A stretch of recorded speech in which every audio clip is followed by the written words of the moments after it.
Hello and welcome to the Little Minds Big Ideas podcast, the weekly show with the Early Years Network.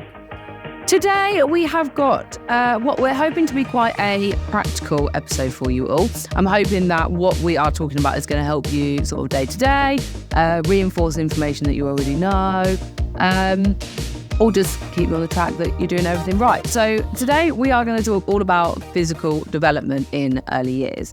It's going to be quite a brief chat, I think, because we have got a video coming onto the platform. I think next month will be. Probably, yeah.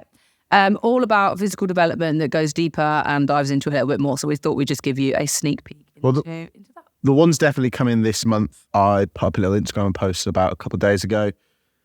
Montessori's up. I managed to get that today. We had a slight technical hiccup yesterday when I came to post everything. That's all suddenly disappeared. So that was good. But Montessori is up today or this morning. Will be up soon, Loose parts will be up. Staff inductions will be up. And your outdoor learning video will go up. So, and that's minimum. If I can get some more stuff done for the end of this month, we might have a few extras. So, we thought we'd give you a taster on the podcast of what is to come on the platform. Do you know, when you told me about today's topic, do you know what came to my mind first thing? Oh, no. Do you remember that meme I sent you where it was that guy who's putting protein powder in his formula? Baby's milk.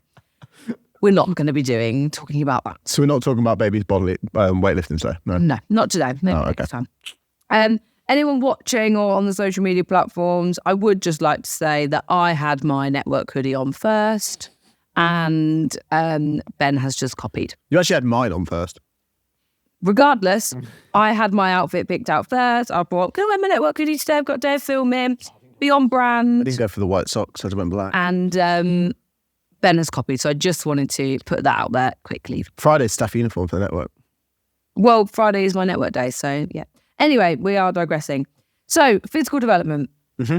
First of all, I've wanted to look at the sort of environment that we provide for children to support their physical development. I sometimes think that when we think about physical development, everyone thinks you just get outside. Yeah, running around, which is a very important part of physical development, but it's not the be-all and end-all, so I kind of wanted to break it down a little bit. Yeah. Do you know what always sticks with me as well when we talk about that aspect of it? Do you remember when we had Ben Kingston News on and he talked about how some children are naturally, not scared's not the right word, but like they don't enjoy the term physical exercise or things like that. And that's why he often talks about, it's like a knockdown ginger, not knockdown ginger. That's something old, isn't it? Some sort of ninja game he spoke about. Do you remember? I think so. And he talked about a game that he played. I can't remember the reference of it, but it was just interesting when he talks about play and just getting children to partake in physical activities and development, just through playing games, as opposed to trying to label it anything more in terms of like sport or physical activity. Yeah. So, you're right. Not all children want to actively run. Like when you get to school and it's sports day, some kids absolutely hate that. We see it every day because when the children go to forest school from the setting we're at, we see them when they walk past the network offices, don't they? Yeah. And they go up to forest school and some of them are like racing up there, whereas others it takes about half an hour to... Once they're up there, they love it, but the walk up there is... quite arduous. Yeah. But then again, they've all got backpacks on that are about 10 sizes too big for them. There's nothing as cute as a toddler trying to walk with a backpack on. I'm sorry, but it's just adorable. Anyway, so in terms of indoor space, especially for babies, making sure that the space is clean and safe is massive, because one big part of physical development for babies is actually moving their limbs.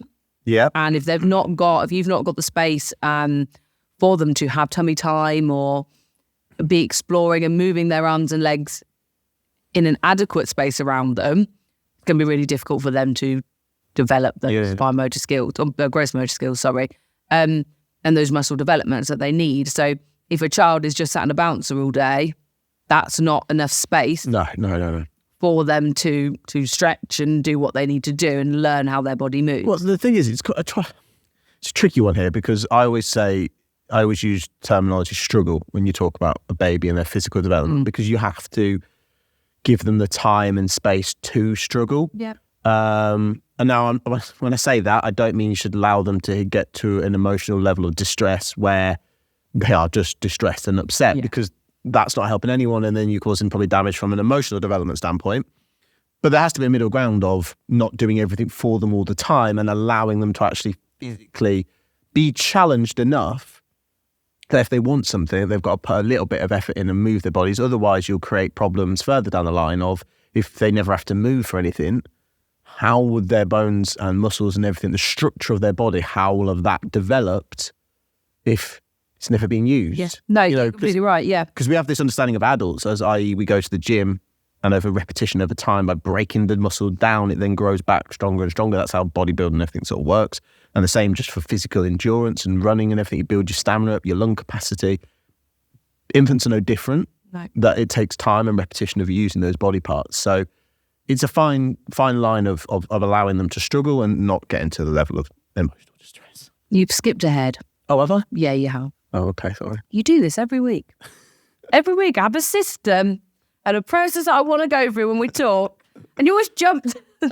Sorry. That's okay. But you are right. So in terms of the space we're providing, it's again the same for older children as you move through. 2-year-olds. I don't know many 2-year-olds who don't just love to get from one place to another really fast. Because they've just learned. And they're like, I'm off. See you later.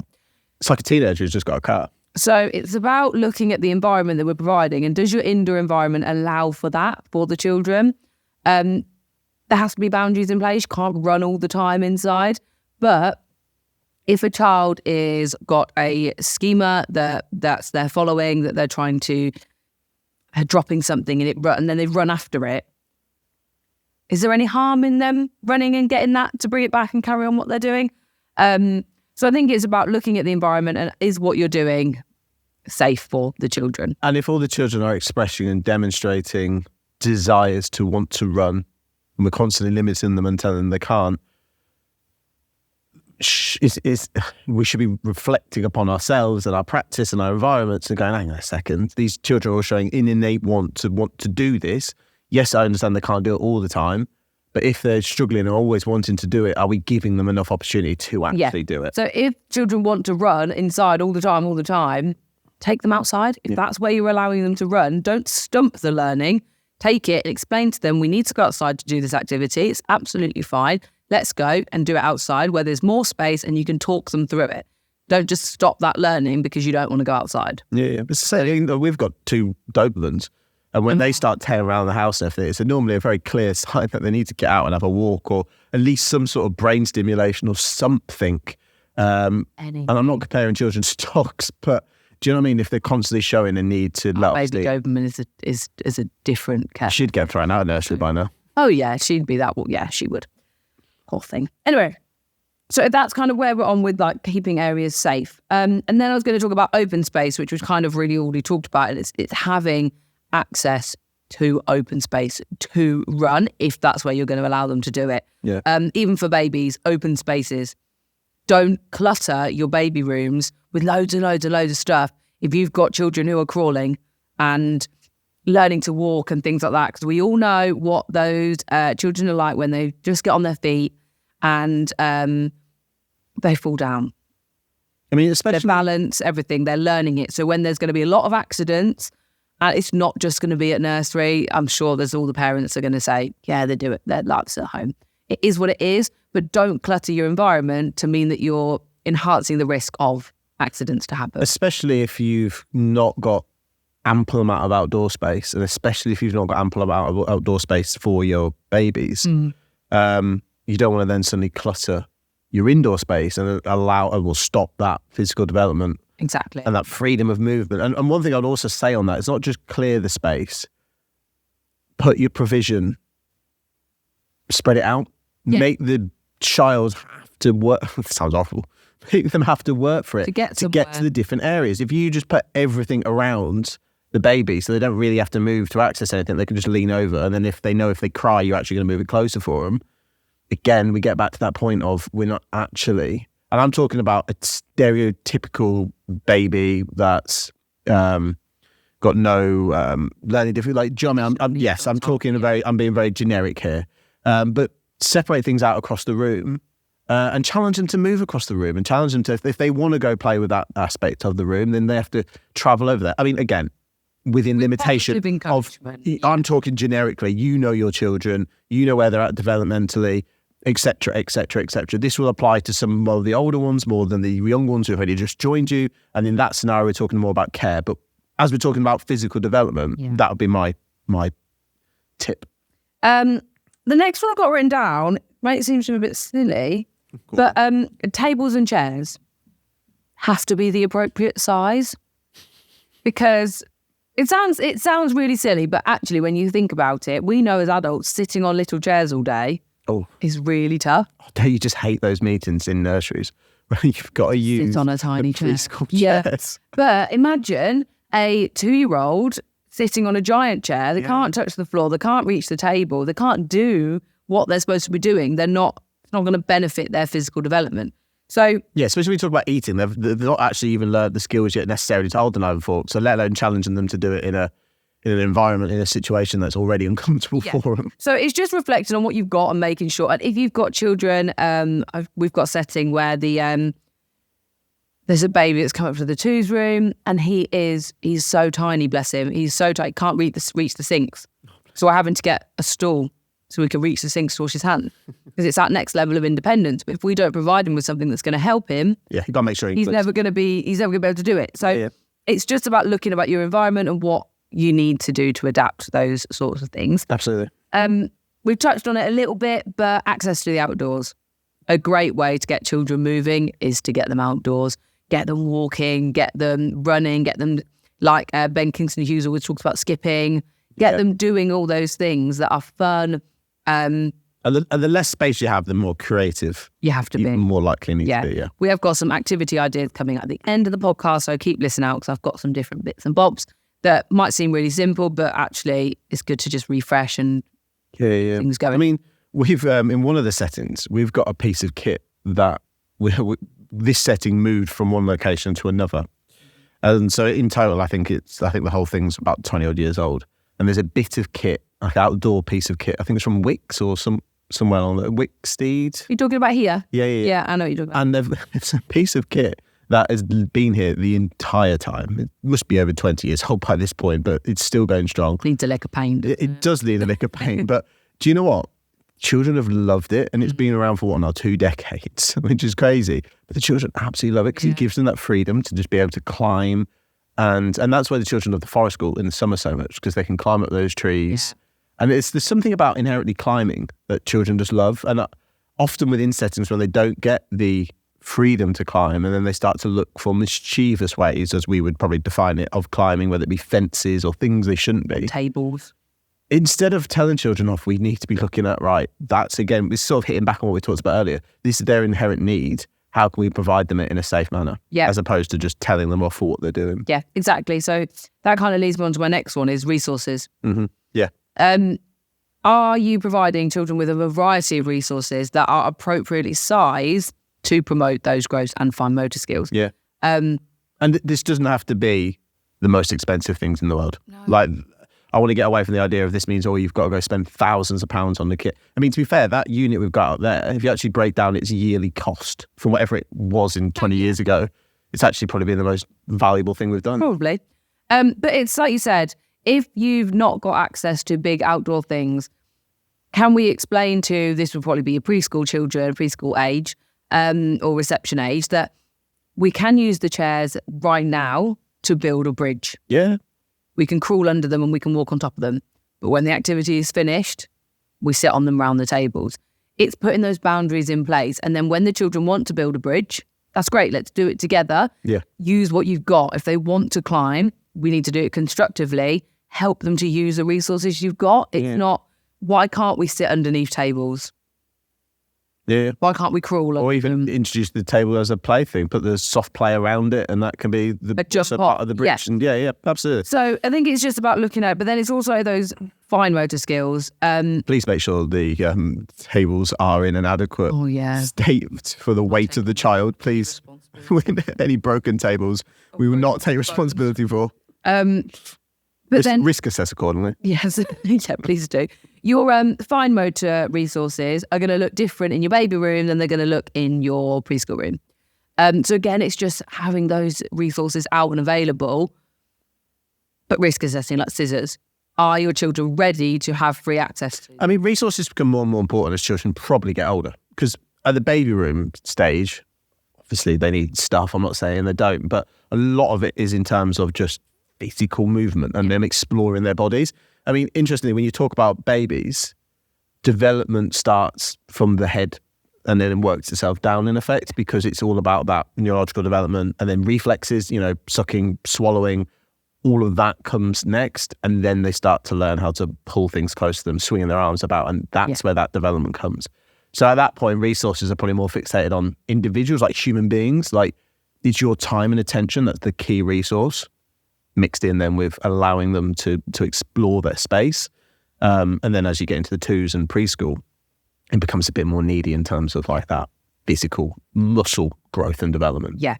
And what I was going to say with resources is there used to be a few years ago this fixation that children had to learn to write before they went to school. And there's a really good picture of a hand of a child and a hand of, like, I can't remember how old the next one is, but they're not physically ready to do that. So it's how are we going to build up those fine motor skills ready for, if we're just going to push them too far. And again, we've got some activities coming on fine motor as well. I mean, how you teach children to do those type of things can be really, I always remember, because I'm left-handed, and when this is primary school education, not nursery, but I always remember we used to have these, it's called pieces of paper, and the words used to be on the left, and you then have to write them in the right-hand side.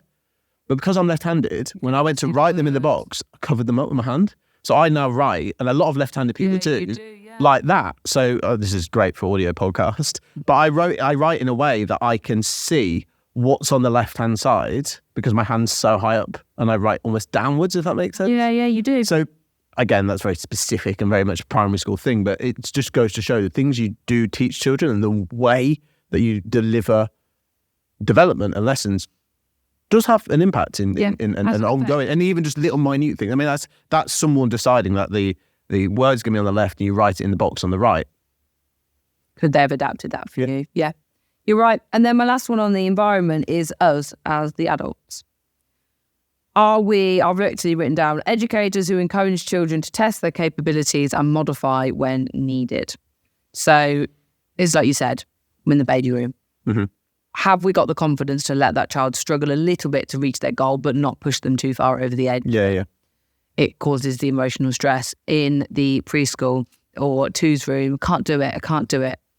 Yes, you can. Encouragement, because you know they are physically capable, and the pride that they'll get when they finish it is really, really important. So I think that it's down to us and knowing children's limits and boundaries and being able to push them further if they need to, but not too far that's going to hurt themselves or others as well. I mean, it comes down to a big component as they get older is the element of risky play, which you touch upon in the class that is coming out this month in terms of outdoor education. A lot of it comes down to risky play. And in that environment, you're going to tell me, no, you're going to get to risky play later? No risky play. Carry on. In that environment of risk and children being able to freely take that risk, so much is learned. I mean, I think we've talked about this before, but I'm such a massive fan of risky play and the idea of risky play. And you break it down really well in that class, because it provides children with really holistic development. Yeah, it does. Not just like physical development, because as children are climbing that tree, for example, or whatever you may have access to that a child can climb that presents more of a risk than a normal day to day. You think about, they do engage back muscles, arm muscles, and everything else engaged with climbing. But equally then there's that emotional development that they may fall and hurt themselves, and dealing with that adversity, if you like. With risky play is often more sharing and communal play involved. So there's that element of emotional development as well. So, and then there's also a massive element of strategic thinking. If a child at preschool has to figure out how to climb a tree, it may seem obvious to us, but that's quite a big thing to figure out. Or if you've laid out a obstacle course, them having to figure out how to get from this side to that side, they have to analyze the situation, go through the thought process of what if I do this, what if I do that, And then I often talk about as well, bringing in an element of reflection and how important reflective practice is for children in terms of getting them to think about, what did you do? Why did you do it? Was that the best way of doing it? And really get them to think, because even as adults, the best way that we learn is through reflecting. We may not realize it. You may not sit yourself down and go through a process of reflection, but we always think when we do something or we don't get it quite right, we always think, I should have done it like that. And then you learn, don't you? It's so often used as a phrase, but we learn through our mistakes. And, we do. And children make mistakes all the time. That's what early childhood is all about.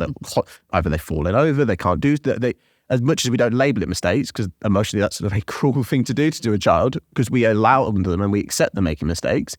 But through these mistakes is how children learn. Yeah. And that's why we talk about risky play, physical play. Children fall over all the time. They hurt themselves all the time. That is just what happens. It is. No, you're right. So I wanted to touch on why physical play is so important of physical development. So we've got the physical benefits that it shows, the mental well-being and those brain functions. And then I've just got a few stats on sort of obesity levels from the last few years, just to kind of discuss childhood and why it's really important to get children moving. So the physical get my words out. The physical benefits that we see from children pulling objects, pushing them, climbing, jumping, running, the fine motor as well. Mm-hmm. Children are actually building their strong bones. Yep. They're building that bone density that they're going to need to carry them through the rest of their lives. The strong muscles, like you said, when adults go to the gym, it's about building muscles, breaking them and making them stronger. It's exactly the same for children. They've got better movement skills. They're going to have better movement skills throughout because their body is conditioning to moving in a certain way. And then we have reduced the risk of heart disease, high blood pressure, obesity, and allowing children to maintain a healthy body weight when we think about those gross motor skills and physical development that we're opening children up to. And I think for all of us, it's about having healthy children, healthy, happy children. And don't get me wrong, everybody always says, the baby weight, the baby fat that they get and things like that. And when children are changing all the time, their bodies go through changes, just like teenagers. I mean, sometimes they grow outwards rather than upwards first, and when they get taller and sort of size out and things like that. But there is a limit, and I think we have to make sure that physical development is prominent for children. There's a real fine line between, like, I'm sure everybody listening to this may have heard the term bulking. It's a bit of a bodybuilder bro type terminology, but there is a fine line between the human body can't, or very inadequately, will build muscle whilst the human body is not receiving enough calories. So you need to be in a calorie surplus to really build and gain muscle, because your body needs to have excess energy. Yeah. So obviously it needs a certain amount of energy to keep you functioning, keep you going during the day. It then needs excess amount of energy to be able to have that excess energy to build muscle, right? And if it doesn't have that excess of energy, it will just purely focus on keeping you alive, keep you surviving. And if it doesn't have enough of what it needs, so you're in a calorie deficit, and that's obviously what you need to do to learn to lose body fat. But equally, if you're in that for an extended period of time, it will start to take away from your muscle mass and you will just shrink effectively as a human being. Now, babies are the same. The children of any age are the same. For them to grow healthily in big bodies and grow the muscles and grow their bones and structure like that, diet massively comes into it, and they need their food. They need their fuel to fuel that body, even more so than adults do, because in the nicest possible way, as adults, we are just declining at this point, at this stage, once you get past... A lovely thought, isn't it? But it's true, once you get past like the age of 21 or whatever it might be, as soon as your body stops growing, it technically is at that point just degrading, isn't it? Whereas for children, they need that calories, they need the food in them, and the high quality good food. Obviously, we all like a bit of shit every now and again, but in general, they need high quality nutrients and everything to be getting in there. Proteins, really important, carbohydrates for energy. They need these to fuel their bodies so they can do the things that you've spoken about and talked about. And this is going down that healthy eating. And we have a brilliant course by Louise on the website. If you want to learn more about early years nutrition, the importance of it and how we can have a major impact. Yeah, she breaks it down really well, doesn't she? Then jump on that course with Louise. It's available on the network as we speak. And yeah, absolutely. Getting outside and being physical also, not just outside, sorry, just physical in general. Getting outside. Just go outside. It's mental well-being, has its benefits. Yeah. The reduce of anxiety, depression. I mean, exercise as a whole releases dopamine and those endorphins. The endorphins into your head, which has been linked to and shows me even just go out for a run as an adult and doing exercise, it provides you with that. If you don't like to run, go for a walk. Yeah. Just get your body moving in some way. Yeah. And it can improve your sleep patterns as well, which in babies is huge. Anything you can do to get them to sleep is always a bonus. I mean, you often hear about people who struggle to sleep, and I'm casting a wide net. There's plenty of people out there who probably do all these things and still struggle with sleep. I completely take that on board. But a lot of people, when you hear them struggle with sleep, they often don't do much exercise. Yeah. They have caffeinated drinks probably later on in the day, don't have the healthiest of diet, hooked up to the TV or games consoles until late at night, and then wonder why their brain can't switch off, sitting on the phone, social media, like all these things. Then you look at it and go, well, no bloody wonder you can't switch your brain off. You're so stimulated. But getting outside and being active and moving your body can help improve your sleep patterns. For young children as well, it's good for building confidence. Yep. Like you said, with their risky play, when they achieve something, it's an incredible boost for them. So that's really important. And that increase of self-esteem as well. Yeah. They're proud of themselves, what they can do. Can they do more? Yeah. And the concept of self-efficacy, when they can see on their reflection, their view of themselves compared to others. If they see someone else doing it and they can achieve it and do it, that's the whole principle of self-efficacy. So the effect on mental well-being is huge as well. So it's really important to get children being physical. And then when we think about our fine motor skills, we think about the impact of the brain functions. So we look at children developing hand-eye coordination. Being able to manipulate things with their hands builds good hand-eye coordination because they're linking those two things together. It's the neurological pathways in the brain, isn't it? From the physical, I've forgotten the word now, motor neuron cells into the brain cells. Problem-solving skills, like you talked about with risky play as well, but that's also with fine motor. Threading is a great one for that as well because it's problem solving. Why can I not get this piece of string through? And the hole might start as like a curtain ring and it gets smaller and smaller. So it's problem solving how they're going to work it out.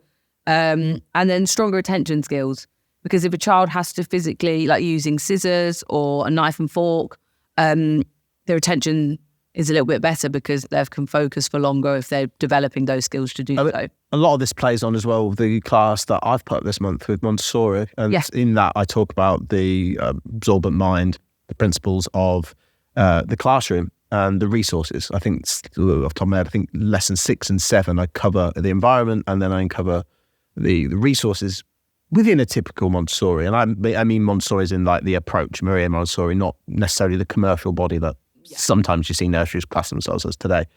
And that often talks about giving children the freedom of the environment and also the correct resources to, like you say, encourage concentration and all those aspects of brain development and functionality. Yeah, so I think when we think about physical development, it isn't just those physical benefits that we're seeing.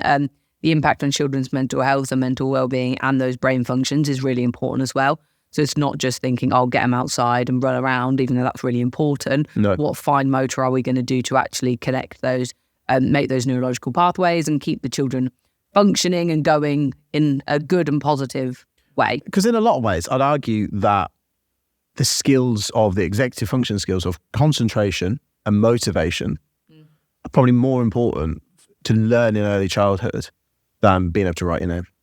Yeah, I agree. Because if you can get to primary school and have that ability to concentrate and be motivated to concentrate. Learn, And it's a two-way street. I think sometimes we let children down with concentration and motivation because we either want to expect too much of them or don't give them the adequate stimulation and stuff aside from it. And we expect too much in terms of sit, learn. But aside from that, we can produce children as a collective, as an early years sector that have high motivation, have good, strong concentration in realistic doses. Yeah, with expectations being achievable. Yeah. And then really solid emotional connections. They're happy people. They're happy children. They've got really strong well-being. They're more likely to succeed if they want to learn and be there and are happy to be in that environment than if they're not. Absolutely. But then looking at those physical benefits, I do have some statistics from the House of Commons Library of January 2023. Did you go to the House of Commons Library yourself? No.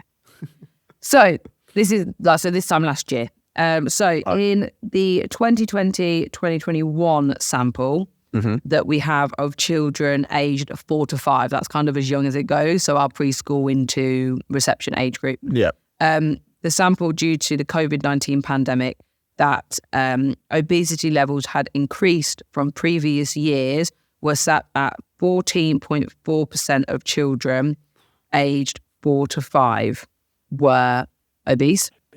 That's big as well, isn't it? And then in 2021 to 2022, so a year later after the pandemic, 10.1% of children aged 4 to 5 were obese, and 12.1% of children aged 4 to 5 were classed as overweight. So we did see it decline. So that impact on the pandemic, clearly we couldn't do much. Children couldn't go places and do things you're only allowed outside for 1 hour a day. When you actually think about it. Yeah, it's quite a high percentage of children, really. So I think it's just realising now how important getting children moving and getting their bodies moving is, because that's a number that I feel like as a sector we probably want to bring. Yeah, I remember how damaging COVID was. I think sometimes you forget, it seems like a lifetime ago now. But I remember on our local community's Facebook page, there used to be people calling children out every day for like, I've seen so-and-so's children in the park playing football with so-and-so's children. And I say to think, oh, Christ. No wonder, though, that obesity rates and because they were just probably forced to sit at home and play on the PlayStation because, if they went outside, they caused local mayhem. So yeah, and just a little bit on obesity, that it can lead to develop health conditions in childhood and later life, including heart disease, strokes, high blood pressure, diabetes, and some cancers. Obviously, all these things can happen without obesity, but it just kind of increases that risk. And I think we don't want that for children. And pushing forward, we need to help them be healthier beings. I generally don't think in society as a whole, across the whole education sphere, we do enough to inform and teach children about nutrition and like what a calorie is, what the impact of calories are. But then you don't want to go the other way where children become obsessed with it and things like that. I think there is a fine line, because you don't want to push children to sort of eating disorders and things like that. But I even think they come from the same place. I think obesity and I'm not saying eaters, because there's an element of mental health with both of them. Yeah. And I appreciate that, absolutely. But I think with both ends of the spectrum, there is an element of, it comes from the same place. It's the same. It's almost quite a similar thing. And I think better education, and they're the severities. I'm probably talking more in the middle of all of this. I think better education would just generally help people. People generally don't understand to a high enough level probably the impact of what certain calories does and what that impact on your body is. And as much as I'm not just saying this from a point of you have to eat this amount of food. I mean, the whole men have to eat 2,400 calories thing is absolute nonsense. If I ate 2,400 calories every day, I'll be dieting and I'll drop. I'll be so moody. He would be horrific. So like that number is just, they're probably generalising a number from your granddad in his 90s to me at the age of nearly 30. But do you know what I mean? That's probably just a massive generalisation.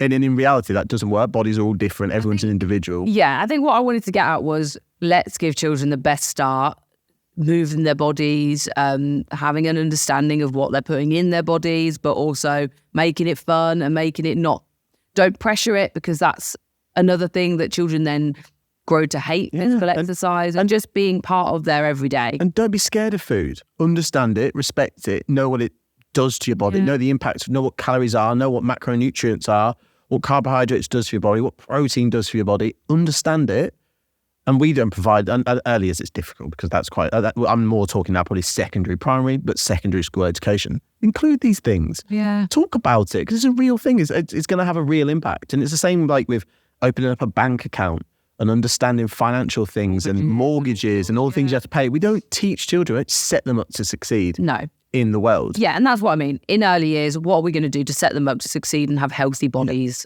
moving forward? So to round up, I just thought I would talk through some activity ideas. I'll split it up into fine motor, gross motor, and then health and self-care, because that's what's broken down in sort of our physical development when we look at in early years. So for fine motor, we've got Play-Doh, a fantastic way to get children using their fine motor skills in their hands. Cutting activities, again, age appropriate, and if they're ready to do so, but it's a really good one too for hand-eye coordination as well. Threading, like we talked about, great hand-eye coordination. It doesn't have to be your typical rope and beads. You could thread anything.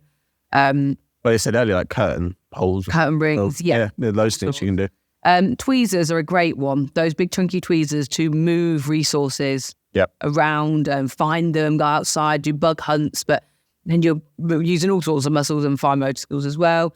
Construction activities are always really good for fine motor, because picking up bricks and putting them in and working out how gently or heavy you need to move different objects as well is really good, because you help children to understand their grip on different resources as well. It's like, have you ever seen a preschooler around that supersized Jenga? You know, the massive Jengas you can get. They lose their mind half the time, and they love playing with the pulling out, figure out, because if I do this, what's the consequence of doing this? You've got to do it soft, slow. You've got to tense your arm to move it. So absolutely, those type of things. And then feeding yourself with a spoon, cutting knives with knife and fork, things like that. Great fine motor skills, but also linked to their independence and health and self-care as well. That's why we should encourage babies to use a spoon when they're physically able to. It's going to go everywhere. It's going to get messy, but they need to try and learn those skills themselves. Absolutely. Gross motor, a dance party. I love a dance party. Get their bodies moving, fun, with songs they want to listen to. Just get everybody having fun. Songs they want to listen to, or is it ABBA? Sometimes ABBA. Everyone wants to listen to ABBA. I remember when I was in a preschool once, George Ezra.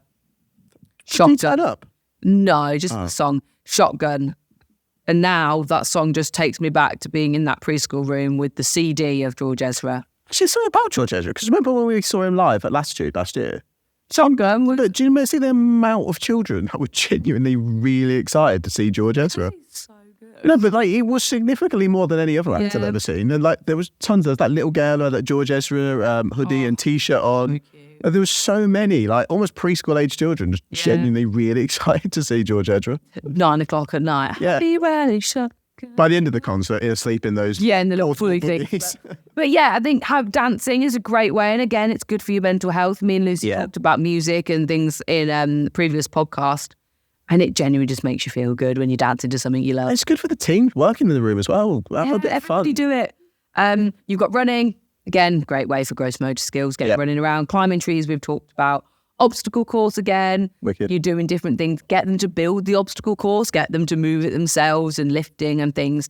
And then yoga is great for gross motor skills, because even yourself have had to tap into that type of movement recently. It is coming up to 30 bad back.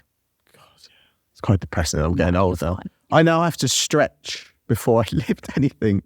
Otherwise, I'm in pain. You're moving your body. So getting children to practice yoga, and again, it could be your mental health as well, to slow down and reflect. But breathe in a certain way. Getting those lungs moving and working in the right way. So try to train your body to breathe more through your nose rather than your mouth. Yeah. So that's, I thought, for gross motor as well. And then health and self-care, having drinking water accessible for children for independence. Yep. So they know they've got to drink water to keep their bodies going and hydrated and things. Tissues and face cloths, being able to use them themselves as well. Again, fine motor, but also independence of keeping themselves clean and things. And then allowing children to help with dressing and undressing, which can be one of the most tedious things, because I can't do it, you do it. No, and a few of our settings, they've started to do PE classes, didn't they? And get children, because that was one of the biggest feedback we had from some of the local schools, is children are brilliant, but PE is an absolute nightmare trying to get them to change clothes. And they use most of their PE time getting changed. But even if sometimes your PE sessions are just getting changed, then that's a great physical skill anyway. And it's also part of your health and self-care. And it's probably the one area that, like, in terms of home development, like, parents probably dress a lot of children quite quickly because how time sensitives are mornings. So if they're faffing about, right, let me put them on, out the door and go. Yeah. They probably never, other than maybe the weekends then, do they really get the opportunity to dress themselves. Yeah. So it's just a way we can incorporate that. So there's some activity ideas on Monday as well. There will be the activity guide for fine motor going out on Instagram as well. Yeah. So have a look at that.